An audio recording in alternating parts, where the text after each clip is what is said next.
తిరుమంజనం అనేది ప్రతి సంవత్సరం 4 సార్లు చేయడం జరుగుతుంది. అక్టోబర్ 4 నుంచి 12 దాకా బ్రహ్మోత్సవాల సందర్భంగా ఈరోజు కోయిలల్వార్ తిరుమంజనం అనేది నిర్వహిస్తున్నాము.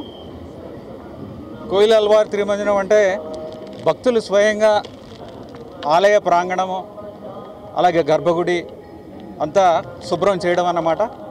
ఈ కార్యక్రమంలో భాగంగా గర్భగుడిలో ఉన్న దేవతామూర్తులందరినీ అలాగే పూజా సామాగ్రి అలాగే వివిధ సామాగ్రిని అంతా బయటకు తీసి పరిమళం అనే ఒక సుగంధ మిశ్రమంతో వీటన్నిటిని మనము శుభ్రం చేస్తాము.